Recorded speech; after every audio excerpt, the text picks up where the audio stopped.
ഹരേ കൃഷ്ണ. എല്ലാവർക്കും മാധവത്തിലേക്ക് സ്വാഗതം. 2026 മാർച്ച് മാസം 29 ഞായറാഴ്ച അന്ന് നമുക്കെല്ലാവർക്കും അറിയാം ഏകാദശിയാണ് കാമദ ഏകാദശി. ഏകാദശിയും മഹാദ്വാദശിയും കൂടി ചേർന്ന് വരുന്ന ദിവസമാണ് നമ്മൾ വൈഷ്ണവ ഏകാദശിയായി ആചരിക്കുന്നത്. 29 ഏകാദശിയും മഹാദ്വാദശിയുമുണ്ട്. ഇത്തവണത്തെ മഹാദ്വാദശിക്ക് വാമന ദ്വാദശി എന്നാണ് പറയുന്നത്. അതുകൊണ്ട് തന്നെ ഈ കാമദ ഏകാദശി ദിവസം ഭഗവാനെ വാമന രൂപത്തിൽ പ്രാർത്ഥിക്കണം എന്നാണ് പറയുന്നത്. 29 രാവിലെ 7:46 മുതൽ 30 രാവിലെ 7:09 വരെയാണ് മഹാദ്വാദശി ഉള്ളത്. ഈ മഹാദ്വാദശി ദിവസം ഏകാദശിയും മഹാദ്വാദശി ദിവസവും കൂടി ചേർന്ന് വരുന്ന ദിവസം നമ്മൾ കാമദ ഏകാദശിയായി ആചരിക്കുകയും അന്നത്തെ ദിവസം നമ്മൾ ഭഗവാനെ മഹാവിഷ്ണുവിൻ്റെ വാമന രൂപത്തെ പ്രാർത്ഥിക്കുകയും ചെയ്യണം എന്നാണ് പുരാണങ്ങൾ പറയുന്നത്. അങ്ങനെ പ്രാർത്ഥിച്ചു കഴിഞ്ഞാൽ ഭഗവാന്റെ അനുഗ്രഹം കൊണ്ട് നമുക്ക് എല്ലാ ഐശ്വര്യങ്ങൾ ഉണ്ടാകുമെന്നും നമ്മുടെ ദുഃഖങ്ങൾക്കൊക്കെ പരിഹാരം ഉണ്ടാകുന്നു എന്നുമാണ് വിശ്വാസം. ഈ മഹാദ്വാദശിക്ക് വാമന മഹാദ്വാദശിക്ക് ഒരു വൃതകഥയുണ്ട്. അത് നമുക്കൊന്ന് നോക്കാം. പണ്ട് ഹരിയാശ്വൻ എന്ന ഒരു രാജാവ് ഉണ്ടായിരുന്നു. ഹരിയാശ്വൻ ഇദ്ദേഹത്തിന് പുത്രന്മാരില്ലായിരുന്നു.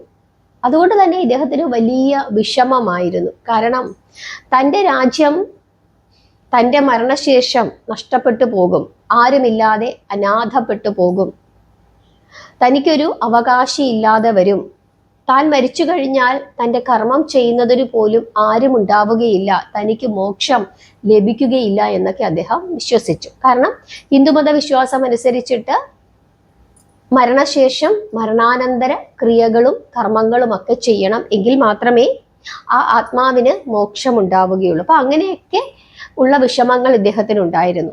അങ്ങനെ പുത്രനില്ലാത്ത വിഷമം കാരണം അദ്ദേഹം ധാരാളം യാഗങ്ങളും പൂജകളും ഒക്കെ നടത്തി, ധാരാളം ദാനധർമ്മങ്ങളൊക്കെ ചെയ്തു, പൂജകൾ നടത്തി, യാഗങ്ങൾ നടത്തി, അങ്ങനെ ധാരാളം പ്രാർത്ഥനകളും ഒക്കെ ആയിട്ട് മുമ്പോട്ട് പോവുകയാണ് ഈ രാജാവ്. അങ്ങനെ ഒരിക്കൽ ഒരു യജ്ഞം നടത്തിക്കൊണ്ടിരിക്കുന്ന അവസരത്തിൽ ആ യജ്ഞവേദിയിലേക്ക് ഒരു ബ്രാഹ്മണ കുമാരൻ എത്തുകയാണ്. അത് സാക്ഷാൽ ശ്രീഹരിയായിരുന്നു. ഭഗവാൻ മഹാവിഷ്ണു ഒരു ബ്രാഹ്മണ രൂപത്തിലെത്തുന്നു, അതും ഒരു ബ്രാഹ്മണ കുട്ടിയുടെ രൂപത്തിൽ. അങ്ങനെ മഹാവിഷ്ണു ആ യാഗശാലയിലേക്ക് എത്തുകയും ആ കുട്ടിയായ ബ്രാഹ്മണനെ കണ്ട് എല്ലാവരും വണങ്ങുകയും ചെയ്തു. രാജാവ് അദ്ദേഹത്തെ സ്വീകരിച്ചു. ഈ ബ്രാഹ്മണ കുട്ടി ചോദിക്കുകയാണ്, അല്ലയോ മഹാരാജാവേ, അങ്ങ് എന്തിനു വേണ്ടിയിട്ടാണ് ഈ യാഗം നടത്തുന്നത് എന്ന്. ആ സമയത്ത് ഹരിയാശ്വൻ എന്ന ആ രാജാവ് പറയുകയാണ്, എനിക്ക് പുത്രനില്ല, പുത്രനില്ലാതെ മരിച്ചാൽ എനിക്ക് മോക്ഷം ലഭിക്കുകയില്ല, എൻ്റെ രാജ്യം അനാഥമാകും, ഒരു പുത്രന് വേണ്ടിയിട്ടാണ് ഞാൻ ഈ യജ്ഞങ്ങളും യാഗങ്ങളും പ്രാർത്ഥനകളും ഒക്കെ നടത്തുന്നത് എന്ന് പറയുന്നു. ആ സമയത്ത് ഞാനൊരു മാർഗം പറഞ്ഞു തരാം എന്ന് പറഞ്ഞിട്ട് ശ്രീഹരി പറയുകയാണ്, ബ്രാഹ്മണ രൂപത്തിൽ, ബ്രാഹ്മണനായ കുട്ടിയുടെ രൂപത്തിൽ വന്ന ശ്രീഹരി പറയുകയാണ്, അല്ലയോ രാജാവേ, അങ്ങ് വാമന ദ്വാദശി വ്രതം എടുത്ത് ഭഗവാനോട് പ്രാർത്ഥിക്കുക. അങ്ങനെ പ്രാർത്ഥിച്ചു കഴിഞ്ഞാൽ തീർച്ചയായിട്ടും അങ്ങേക്ക് പുത്രൻ ഉണ്ടാകുമെന്ന് പറഞ്ഞു. രാജാവിന് വലിയ സന്തോഷമായി. ആ ഉപദേശം സ്വീകരിച്ചുകൊണ്ട് അദ്ദേഹം ബ്രാഹ്മണ രൂപത്തിൽ വന്ന മഹാവിഷ്ണുവിന് ധാരാളം രത്നങ്ങൾ പതിച്ച ഒരു ഭഗവാന്റെ ഒരു രൂപം ദാനം ചെയ്യുകയും ചെയ്തു.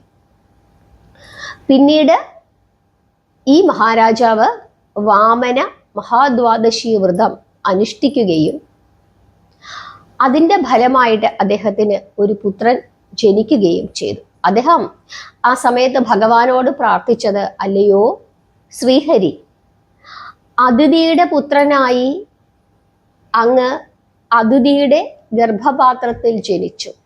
അതിഥിയുടെ പുത്രനായി ജനിച്ചതാണ് വാമനൻ. അതുപോലെ അല്ലയോ ഭഗവാനെ, അങ്ങ് എനിക്കൊരു പുത്രനെ തന്ന് അനുഗ്രഹിക്കണമേ എന്നാണ് ഇദ്ദേഹം പ്രാർത്ഥിച്ചത്, ഈ രാജാവ് പ്രാർത്ഥിച്ചത്. അങ്ങനെ രാജാവിന്റെ പ്രാർത്ഥനയുടെ ഫലമായിട്ട് അദ്ദേഹത്തിന് ഒരു പുത്രൻ ജനിക്കുകയും ആ പുത്രന് ഉഗ്രശ്വൻ എന്ന നാമം ചെയ്യുകയും ചെയ്തു. ഉഗ്രശ്വൻ എന്ന നാമമാണ്, എന്ന പേരാണ് ആ കുട്ടിക്ക് ഇട്ടത്. വളരെ ശ്രേഷ്ഠനായ ഒരു രാജാവായിരുന്നു ഉഗ്രശ്വൻ. ധാരാളം ദാനധർമ്മങ്ങളൊക്കെ നടത്തി പ്രജകളെ സംരക്ഷിച്ചു പോന്ന ഒരു മഹാരാജാവായിരുന്നു. പിന്നീട് ചക്രവർത്തി പദത്തിലേക്ക് ഉഗ്രശ്വൻ എന്ന ആ രാജാവ് എത്തിച്ചേർന്നു. അങ്ങനെ വാമന ദ്വാദശി എന്ന മഹത്തായ ആ വ്രതം അനുഷ്ഠിച്ചതിന്റെ ഫലമായിട്ടാണ് ഈ രാജാവിന് പുത്രൻ ഉണ്ടായത്. ഇതാണ് വാമന ദ്വാദശിയുടെ വ്രതകഥ. ധാരാളം ഭക്തജനങ്ങള് വാമന ദ്വാദശി വ്രതം അനുഷ്ഠിക്കാറുണ്ട്. അന്ന് ഏകാദശി ആയതുകൊണ്ട് തന്നെ പ്രത്യേകിച്ച് നമ്മൾ വാമന മഹാദ്വാദശി വ്രതം എന്ന നിലയിൽ എടുക്കേണ്ടതായിട്ടില്ല. അന്നത്തെ ദിവസം നമ്മൾ മഹാവിഷ്ണുവിനെ വാമന രൂപത്തിൽ പ്രാർത്ഥിക്കണം എന്ന് മാത്രമേ ഉള്ളൂ. പാരണ ഏകാദശിയുടെ സമയം തന്നെയാണ്. ആ സമയത്ത് തന്നെ പാരണ വീടിയാൽ മതി. ഭഗവാനെ അന്ന് നമ്മൾ പ്രാർത്ഥിക്കേണ്ടുന്ന രൂപം വാമന രൂപമാണ് എന്ന് മാത്രം നമ്മൾ ആലോചിക്കുക. വളരെ ശ്രേഷ്ഠമായ ഒരു വാമന മന്ത്രം ഞാൻ നിങ്ങൾക്ക് പറഞ്ഞു തരാം. ഈ മന്ത്രം നാളത്തെ ദിവസം 108 തവണ ജപിക്കുന്നത് വളരെ വളരെ ശ്രേഷ്ഠമാണ്. ഭഗവാന് നെയ്വിളക്ക് തെളിയിച്ചുകൊണ്ട് ഈ നാമം ജപിക്കുന്നത് വളരെ ശ്രേഷ്ഠമാണ്. നാളത്തെ ദിവസം മാത്രമല്ല, എല്ലാ വ്യാഴാഴ്ച ദിവസങ്ങളും ഈ നാമം ജപിക്കുന്നത് വളരെ ശ്രേഷ്ഠമാണ്. ശത്രുഭയം ഇല്ലാതാക്കുക, ഭൂമി സംബന്ധമായ ദോഷങ്ങൾ എന്തെങ്കിലും ഉണ്ടെങ്കിൽ അത് ഇല്ലാതാക്കുക, ദുഷ്കീർത്തി എന്തെങ്കിലും ഉണ്ടെങ്കിൽ ആ കീർത്തി മാറി നമ്മുടെ ജീവിതത്തിൽ സൽകീർത്തി ഉണ്ടാകുന്നതിന് ഈ നാമം ജപിക്കുക. ശത്രുദോഷം, സാമ്പത്തിക ദുരിതങ്ങൾ, ഇങ്ങനെയുള്ള ബുദ്ധിമുട്ടുകളൊക്കെ മാറുന്നതിന് വാമന രൂപത്തിൽ ഭഗവാനെ പ്രാർത്ഥിക്കുന്നത് വളരെ വളരെ ശ്രേഷ്ഠമാണ്. ഈ നാമം എല്ലാ വ്യാഴാഴ്ചയും ജപിച്ചു പ്രാർത്ഥിക്കുന്നത് വളരെ വളരെ ശ്രേഷ്ഠമാണ്.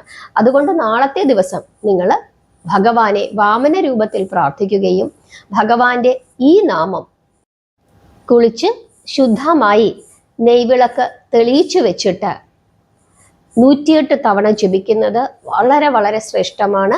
എല്ലാ വിധത്തിലുള്ള ഐശ്വര്യങ്ങളും ഈ നാമജപത്തിലൂടെ നമുക്ക് ലഭിക്കുന്നതാണ്. ഓം നമോ ഭഗവതേ ദതിവാമനായ, ഇതാണ് നാമം. ഈ നാമം എഴുതിയെടുത്ത് സൂക്ഷിച്ചു വെച്ചുകൊള്ളുക. എല്ലാ വ്യാഴാഴ്ചയും ഈ നാമം ജപിക്കുന്നത്, പ്രത്യേകിച്ച് നാളത്തെ ദിവസം, നാളെ വാമന ദ്വാദശിയാണ്. അതുകൊണ്ട് തന്നെ ഈ നാമം എഴുതിയെടുത്ത് വെച്ച് നാളെ വാമന രൂപത്തിൽ ഭഗവാനെ പ്രാർത്ഥിക്കുക. നാളത്തെ ദിവസം നമുക്ക് വാമന അവതാരം കഥാരൂപത്തിൽ പറയാം. എല്ലാവരും ആ കഥയ്ക്ക് വേണ്ടി കാത്തിരിക്കുക. മാധവത്തിന്റെ കൂടെ എന്നും ഉണ്ടാകണം. നാമം ജപിക്കുക, പ്രാർത്ഥിക്കുക. ഹരേ കൃഷ്ണ.